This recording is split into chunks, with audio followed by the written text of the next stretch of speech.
nay cái phim Diên Trần Thoát Tục đã sản xuất và phát hành tròn 16 năm. 16 năm, wow. 16 năm, bước sang 17 năm. Mới ngày nào em còn ngây thơ. Bây giờ càng ngây thơ hơn. Từ năm 2007 mà mình manh nha mình nảy kia từ cuối 2006, 2007 sản xuất.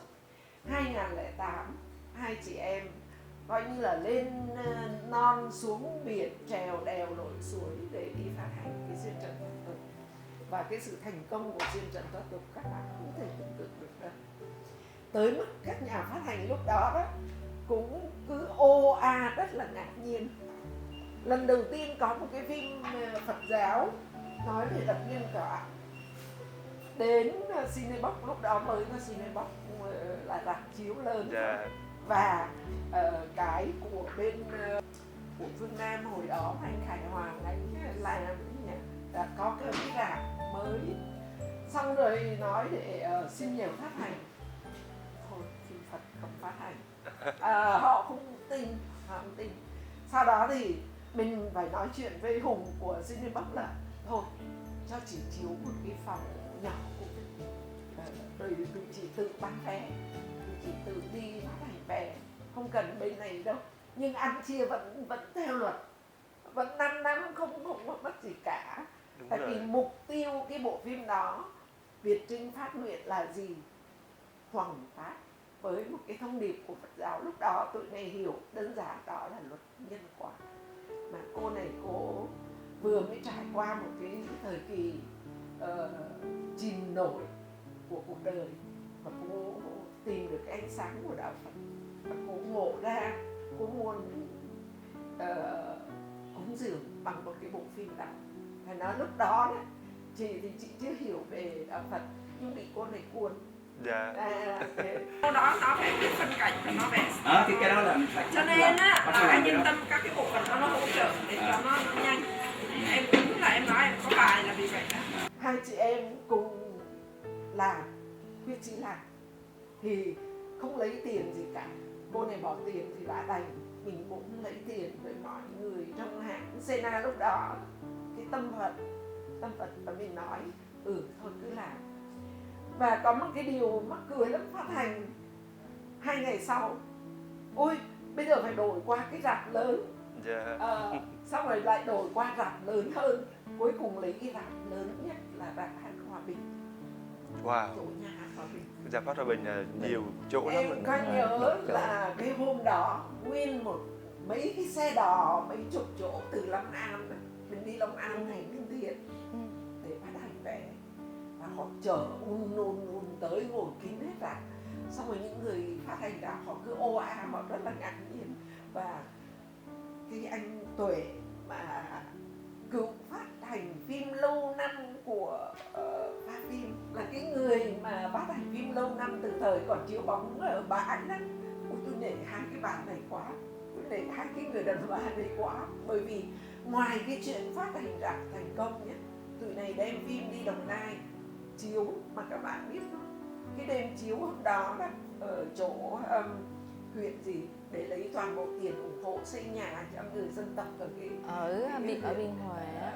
Hùng có nhớ là chỉ làm một cái phòng mát, là trước khi chiếu phim ở ngoài bãi chiếu thì mình có diễn ca nhạc hả? Ca nhạc đó. Hùng là xuyên suốt luôn. Hùng xuyên suốt. Đúng rồi. Rồi Việt Hương, Minh Béo, rồi là Hùng là xuyên suốt, còn Việt Hương với Minh Béo với các Phượng nào đấy là diễn hài giao lưu. Thì cái bữa ở Đồng Nai có Duy Mạnh lúc đó đang nổi cơ hát. Thì các bạn biết không, ban đầu dự kiến là khoảng 5.000, và cái dàn âm thanh đó chỉ nhớ anh Dũng một anh đó, anh làm cái dàn cho cái dàn bữa đó bị hỏng. Thế nhưng lượng người đến 10.000 kín hết. Đó là con số mơ ước. Thiệt. Và mình đi ra đằng sau để mình nghe tội nghiệp những người đứng đằng sau không nghe được. Bởi vì cái dàn loa thì chuẩn bị cho 5.000. Thế mà người ta vẫn đứng và người ta xem cho đến hết phim. Hiếm có một bộ phim về Phật giáo mà cái sức hút lan tỏa lại rộng lớn như vậy. Và đặc biệt là mình đi cũng được khá nhiều chùa chị ha. Trời ơi, nhớ kỷ niệm Hùng với em Mình đi với chị Châu Thổ lên thuyền Phước Sơn có thỉnh đó, mình đi bán vé Hùng nhớ không? Cứ em với Hùng đứng là chụp hình là bán cái vé, Hùng nhớ không? Có nghĩa là ai mà mua vé xong đi qua chụp hình với em với Hùng nó sẽ nhớ hoài, mắc cười mà sao ai cũng ủng hộ, ai Đúng cũng rồi. đồng thuận, bởi vì là có một cái bộ phim mà họ cũng đang mong chờ từ rất là lâu rồi. Ai cũng đến với ngôi chùa, nhưng mà để có một cái sự giác ngộ một cách trực tiếp nhất thì vẫn là những cái thông điệp mà người ta dễ cảm. Và cái bộ phim này cũng vậy, khi mà chiếu là nó không có nói về một cái hình tượng về Phật, mà mượn một cái câu chuyện để kể về cái nhân quả trong cuộc đời. Thì đó chính là những cái điều mà em cảm thấy dễ đồng cảm. Khi mà mình được tham gia, mình cũng đã thấy cái chất đời nó luôn luôn làm cho mình có một cái sự giác ngộ này, mình học hỏi được nhiều cái chân lý trong cuộc sống. Và cũng nhờ cái mối duyên ha, nhờ mối duyên với chị Việt Trinh gặp nhau ở sân bay. Coi như là sau 17 năm ha, Sau mấy 17 người mình năm. ôn lại. Nhưng mà bây giờ em yêu cầu một tí xíu là chắc mình ngồi mình mặc niệm tí xíu, tưởng nhớ về anh Bắc đi, đạo diễn của phim mình, ảnh cũng vừa mất. Thì thôi mấy chị em mình ngồi nghĩ về ảnh một tí xíu để lưu giữ lại hình ảnh của ảnh lúc mà mình cùng làm phim với nhau ha.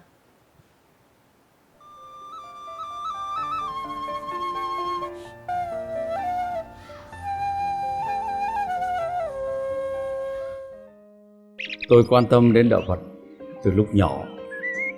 Thì gia đình tôi là một gia đình Phật tử. Tôi đã được quy pháp danh của tôi là tâm thí. Có thể nói cuộc sống của tôi toàn bộ chịu ảnh hưởng của giáo lý của ông Bụt. Và tôi tin vào cái giáo lý của ông Bụt. Vì tôi tìm ra trong giáo lý một cái con đường sống tốt đẹp cho mình và cho cuộc đời. Cho nên khi mà tôi làm phim thì những tác phẩm tôi không ít thì nhiều. Trong phim thì cũng có cái hình dáng của cửa thiền, hình bóng của cửa thiền trong phim tôi, phim nào cũng có. Tùy theo cái kịch bản, nội dung kịch bản mà tôi đưa vào nhiều hay ít. Nhưng mà lúc nào cũng thấp thoáng và vang vọng cái tiếng chuông với cái mái chùa. Vì tôi nghĩ đó là cũng là một cách hoằng pháp. Có nghĩa là tôi chuyên chở đạo Phật đến cho mọi người qua những cái hình thức rất nhẹ nhàng và nhắc nhở cho người ta sống một cách tốt đẹp hơn.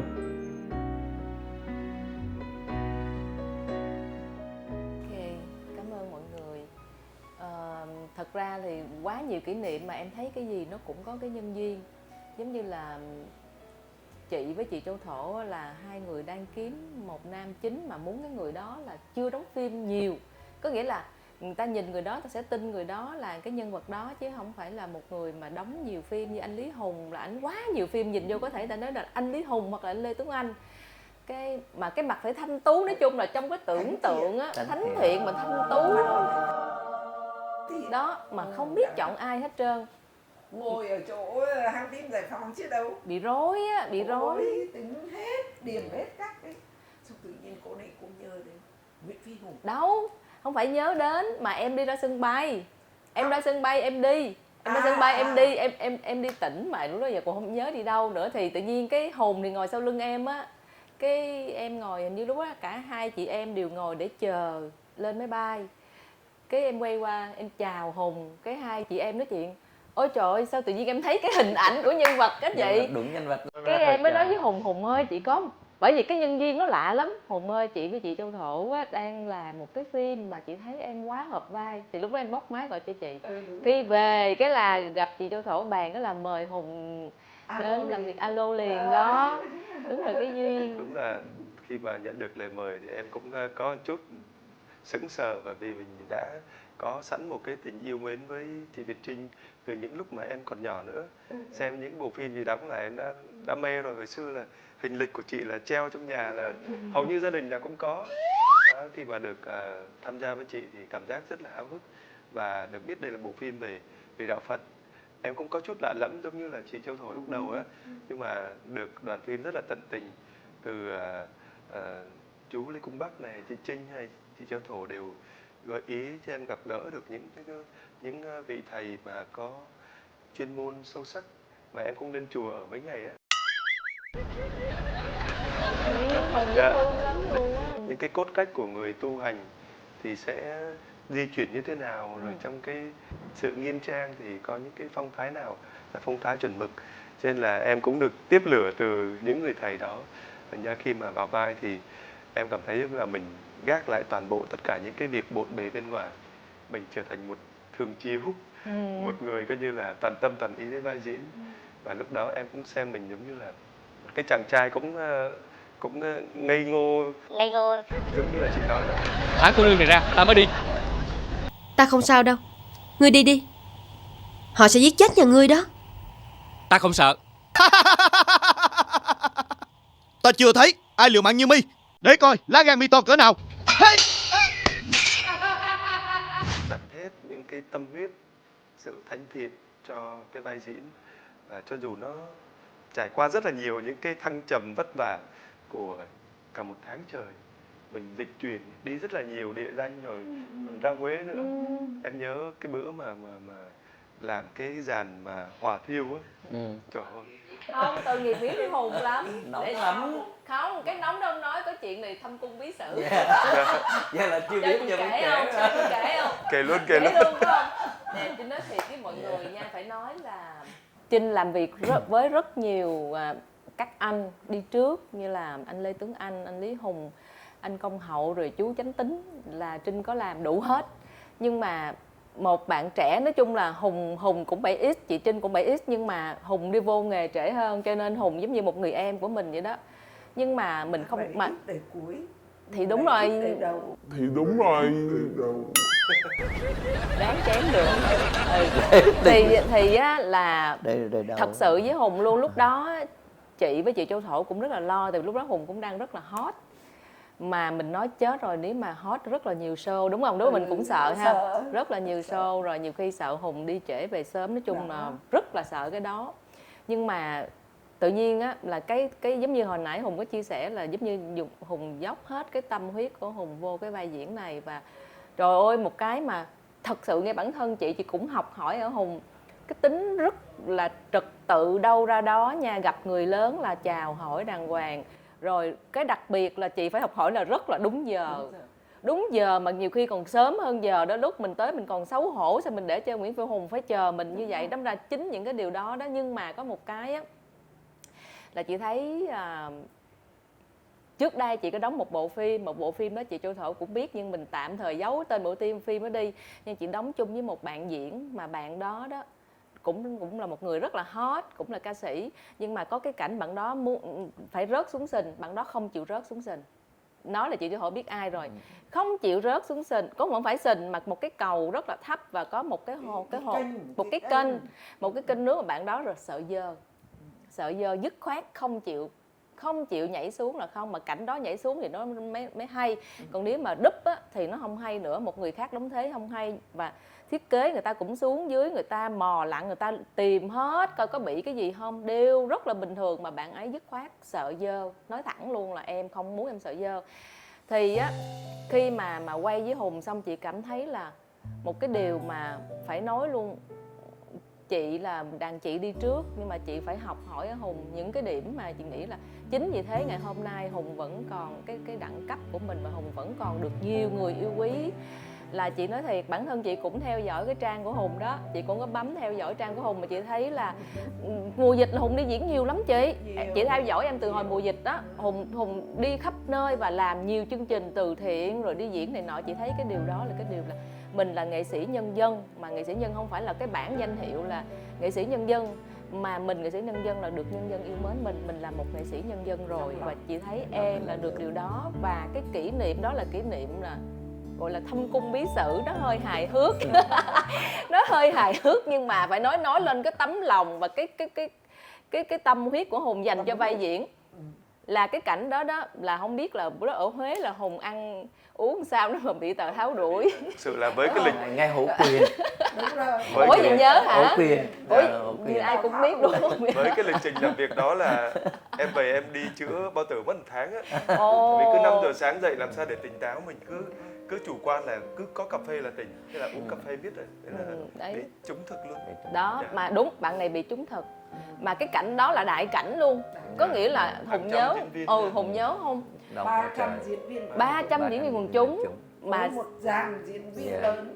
sáng ra là hai Đúng rồi. đúng rồi, hai đứa mình là bị lôi đầu vậy, tại vì tụi em phải làm đầu làm tóc này nọ, em bị lôi đầu vậy mà mặt còn say ke luôn á chị, mà ráng ngồi làm gì nè, tại vì tụi em xong thì cả đoàn phim mới yên tâm. Tại vì quần chúng á, là họ đến mà quần chúng thật sự là quần chúng cũng thích được đóng, cũng dễ thương đúng không? Mà tội nghiệp Hùng lắm, là nói thiệt luôn, cái gì cái nha, mà cái đó rất là khó chịu, cái trúng thực rất là khó chịu, mà cảnh khó nữa. Ơn trời. Ơn trời nữa thì cũng chẳng được chỉ biết. Đóng rất là tốt mà bắt đầu nha, có nghĩa là thân Hùng thì đã bệnh rồi mà cảnh quay khó, có nghĩa là tự vì nguy hiểm, tại vì xăng thì đổ xung quanh vậy nè để phụt lửa lên. Dạ. Ghê quá ha. Khúc cuối á là em la lên, tại vì lúc đó em ngồi kế monitor. Gió tạt nữa. Đúng rồi, nó tạt vô em đó, mà lửa bùng lên chết rồi, em sợ quá. Trời ơi, giờ em nói em còn nổi da gà nè. Lúc đó em sợ Hùng bị cái gì, mà lúc đó cảnh không có em. Cái em Lúc ngồi đó kế em chạy không nổi đâu, tại vì hết sức rồi. hết sức. Bị trói mà Bị treo trói. ở đó Mà mặt phải diễn, lâu Dạ. mặt phải diễn là cái thần sắc khác chứ không phải đâu có thể nào. cái đó nó kết hợp với kỹ xảo, Dạ. tức là lửa thì cháy thật, Mà củi rồng thật, bao vây quanh trói trên một cái cột thật, Dạ. rồi phải quay trên thành là ông Lê Bình ấy, Ừ. đóng vai Phải Rồi rồng- liên tiếp trực tiếp với nhau. Rồng phun nước rồi phun rồng nước, bay rồng phải lửa. thuê hai cái xe Dạ. xe chở nước ấy, Dạ. để nó làm ra vòi phun nước, Dạ. Dạ. mà vòi phun trục trặc, Không- thành ra không lửa kịp đâu. nó Trời ơi. không kịp tắt. Dạ. Trời ơi, bữa đó Mấy cái em bình chữa cháy. còn nổi da gà Cháy. nè. Bữa đó có Thịnh quay Có, đây là người đốt mà.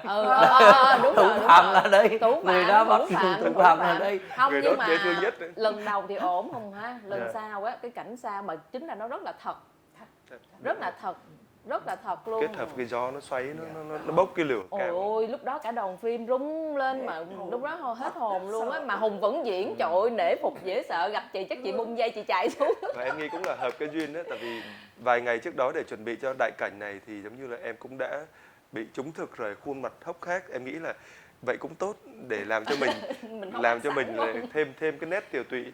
Mà mỗi lần mà ra quay cảnh đó là khâu hóa trang chị ha, để làm những cái sẹo là mất vài tiếng đồng hồ, đúng rồi. biết bao nhiêu người chờ đợi, cho nên là mình đâu có nỡ để cho ai chậm trễ cái gì đâu. Nhà lúc nào cũng phải dậy sớm để phối hợp với ekip mà hóa trang. Nhưng mà kỷ niệm đó thực sự là đến bây giờ nhắc lại vẫn còn cảm thấy nổi da gà. Hùng á là cũng có cảnh nguy hiểm, ông Thịnh này cũng có cảnh nguy hiểm. Bây giờ tới ông Thịnh Dạ. là cháy trên Đúng rồi, sông, Chảy mà trên sông, cảnh nhảy đó cảnh xuống đó sông. không có hai chị em mình. Dạ. Một Nhưng mà mình lúc ổng. đó là anh nhảy xuống sông thiệt luôn Nhảy ha. xuống sông thiệt. Trời ơi. Nhảy Thịnh xuống kể đi, Thịnh kể coi đi. như là khi nó nhảy xuống sông, đúng là cái sông hỏi là chú Lê Công An hỏi là con có biết bơi không, nó dạ con biết bơi, nhưng mà cái này là con phải nhảy xuống đó nha. Nó dạ con nhảy xuống cũng được, là Mà lúc sông đó chú sâu lắm, sông ở Huế sâu lắm. sâu thẳm Sông luôn. Hương, trời Mà cái nước hồ sông Hương nó rất là lạnh, xuống dưới nó rất là lạnh. Rồi chú sợ quá với chú cho 1, 2, 3 người đằng xa một chút xíu, nhưng mà cảm giác xuống dưới đó mình khó tả lắm, tại vì nó rất là lạnh mà cái chân mình nó muốn vọt bẻ luôn. Mà cộng thêm là cái mái tóc là mái tóc giả nữa, mỗi lần nhảy xuống là nó nhiều khi nó nổi lên, cuối cùng phải quay lại một cái để gài tóc cho nó kỹ rồi mới nhảy xuống nữa. Nói chung là Mà phải đốt thật, dạ mặc một cái lớp bao bố ở bên trong, một bèo béo bên trong, xong rồi là nóng một cái là nói đốt, là đốt lửa để Dạ. cho nó cháy sau lưng ấy. cháy cháy cháy ở dưới quần Dạ. luôn mà. Dạ. Bạn này phải mặc 2 lớp. Dạ. Có bữa nay em mới thực sự biết đó. Bởi vậy Cái cảnh mà cháy của Thịnh cũng nguy hiểm. Nguy hiểm. cảnh đó là Tức nguy hiểm. là Mà quay đêm nữa chứ. Thằng Khoa Nam là Khoa Nam. nó phải tạo phản đó. Dạ, tạo có nghĩa phản là đổ nhân quả xăng, đó là đổ Thịnh xăng. đốt Đốt lại trả nghiệp lại. thì thằng Khoa Nam nó đốt Thằng lại. đốt lại Đó. nó tạo phản. Thì bạn này á, là phải mặc 2 lớp, bên trong là cái bao bố phải Dạ. Đúng rồi, tẩm nước. nước, xong rồi Là quần nước phải là bỏ quần này bỏ này. lại. Dạ. Xong rồi ở ngoài thì mới tẩm xăng, rồi đốt mà phừng vực rồi chạy ngang qua máy rồi nhào xuống Dạ. đấy. Xong thì quay cái cảnh đó mà cái lúc mình quay cũng là mùa lạnh ấy chứ. Dạ, mùa lạnh, nhưng mà nói chung là lúc đó là khi quay thì có một trước khi quay cũng có cảm giác hơi lo, nhưng mà nó thôi vẫn quay, tại vì khi chú bác nói là con phải diễn thật như vậy thì mới là tốt nó vai, mà cảm thấy là cái vai nó hay, nó mình có cái sự đam mê nữa, tức thôi diễn luôn là không nghĩ cái gì hết. Đó, khi nào mà con cảm thấy con nóng thì con nhảy xuống. Đúng là cảm thấy nóng cái là nhảy xuống.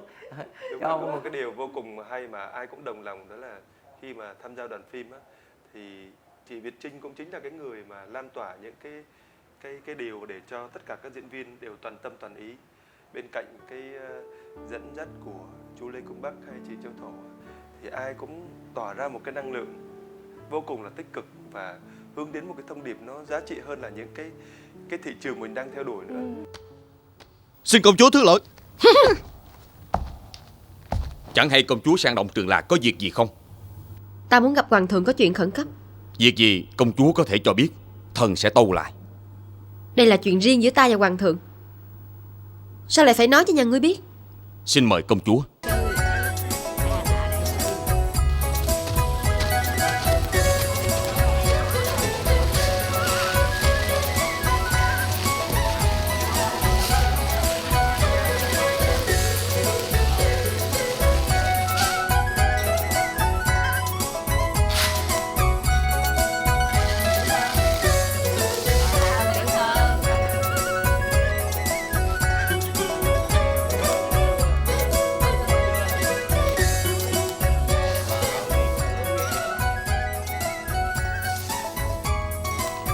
Con muốn thưa với mẫu hầu một chuyện.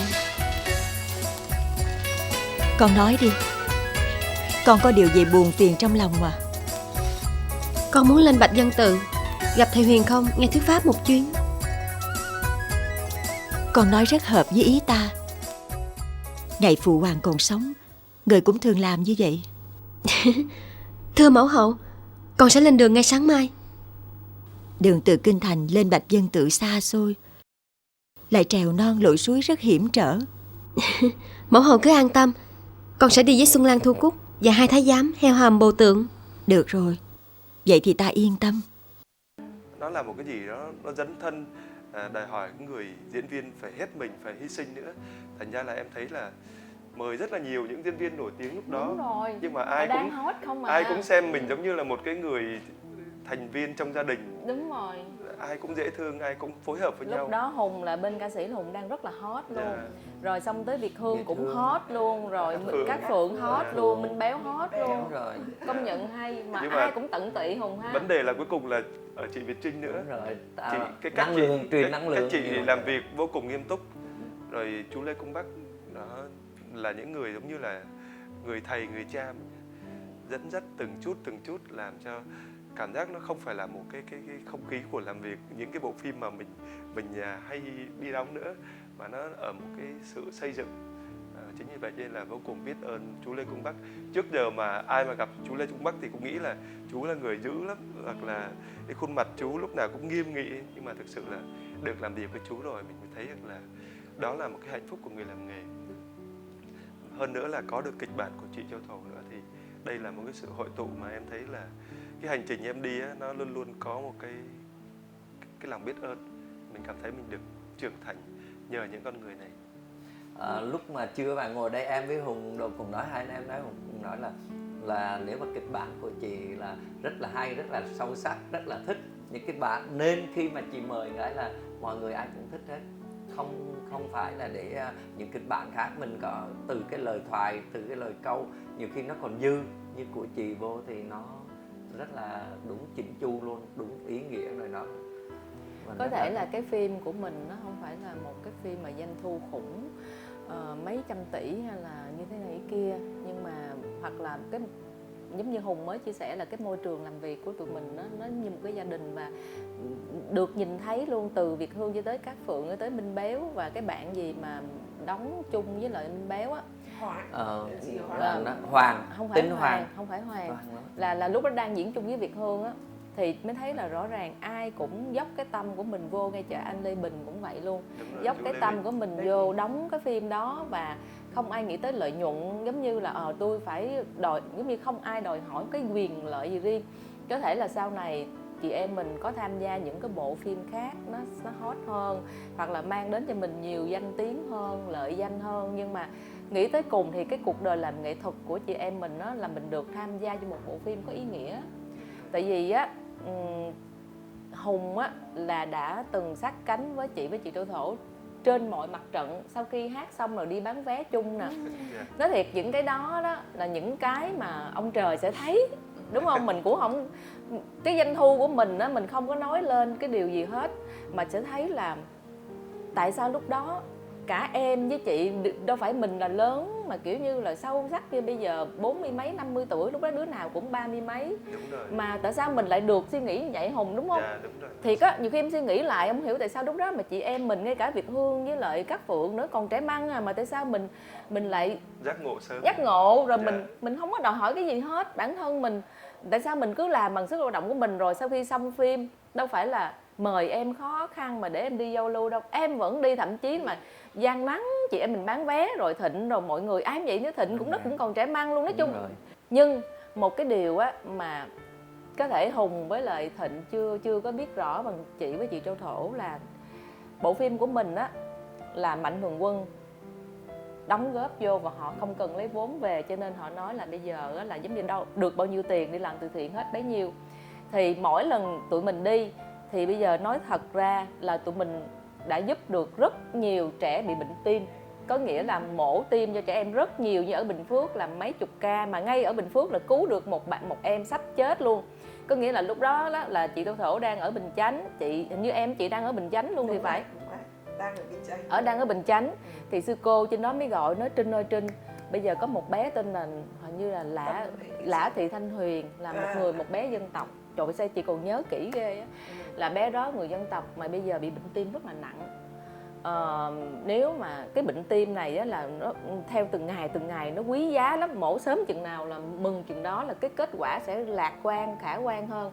Thì bây giờ nếu mà Trinh ok thì đưa xuống đi, rồi bắt đầu tại vì lúc đó là mình mới chiếu ở Bình Phước thì sư cô sẽ trích cái quỹ đó ra sao. Bây giờ sư cô chưa có ấy xong, bây giờ Trinh bảo đảm được không? Trinh bảo đảm trước đi, rồi sau đó sư cô sẽ tổng kết quỹ, rồi sư cô chuyển vô lại cho bệnh viện sau, là chị báo chị Châu Thổ là quyết liền, rồi bé đó cứu được bé đó sống.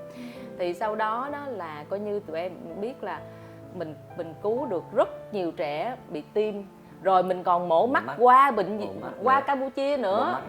Mình đóng vô 100 mấy chục triệu để Hội Bảo trợ Bệnh nhân nghèo thành phố Hồ Chí Minh là đi qua Campuchia mổ mắt. Rồi ở Đồng Nai á là mình giúp, ở Trảng Bom, Trảng Bàng nhớ rồi, Trảng Bom là mình xây được một cái làng dân tộc luôn. Đó, về có nghĩa là tụi mình công sức của chị. Đúng rồi. Không, Châu tất Thổ cả tụi mình luôn, coi như là từng anh em ánh sáng, từng anh em thiết kế, rồi DOP ha, nhất không có anh Thành thì không, cái cảnh mà Nguyễn Phi Hùng bị đốt cũng không bao giờ đẹp được như vậy. Có anh Thành, nói chung là cả cái ekip của mình công sức là coi như mình cứu được rất nhiều cặp mắt và mình cứu được rất nhiều trái tim, và bên cạnh đó một cái làng dân tộc có được cái chỗ ở đàng hoàng luôn, xây nhà cho một làng dân tộc theo cái nghị định mấy gì đó. Nói chung thời điểm đó là mình, cái bữa mà âm thanh mà 10.000 người đó, bữa đó là được mấy trăm triệu đó, là xây được nguyên cái làng luôn. Cho nên là để nói với Hùng với Thịnh thấy là mình sẽ không được cái cát xê để mình mua được đồ đẹp cho mình không có cát xê nhiều để mình mua được chiếc xe hay là cái giỏ sách hiệu hay đồng hồ hiệu, nhưng mà mình lại được cái khác là mình truyền cái sức mạnh đến cho những người bị bệnh, và những người đó đâu đó tự nhiên bây giờ Hùng cũng không, với chị Châu Thổ với Trường Thịnh và cả ekip của mình cũng không biết được là người nào đã được giúp sáng mắt, người nào đã được trái tim được tiếp tục đập, nhưng mà đâu đó xung quanh là tự nhiên là mình cảm thấy ấm lòng. Vậy là cái phim đó thu được doanh thu rồi á, là tự nhiên là được nhiều trái tim được tiếp tục đập, phải nói là điều đó rất là hạnh phúc. Lúc đó là Thịnh nhớ là không phải riêng trong anh chị em nghệ sĩ mình đâu, mà có mấy bạn thiện nguyện như bạn Sơn, bạn Dũng, đúng rồi, cũng đi bán đĩa với Thịnh rất là nhiều. Mấy bán bạn đĩa, đi bán đĩa rất là nhiều ở các chùa. Cho nên là nghe tổng kết lại một cái hành trình đó, tự nhiên mình thấy ham làm việc dễ sợ rồi. Ý nghĩa đúng muốn có thật nhiều những bộ phim như là Duyên Trần Thoát Tục. Vì mình đang làm một cái hướng về cộng đồng để mình lan tỏa những cái giá trị mà mọi người tâm phục khẩu phục nữa.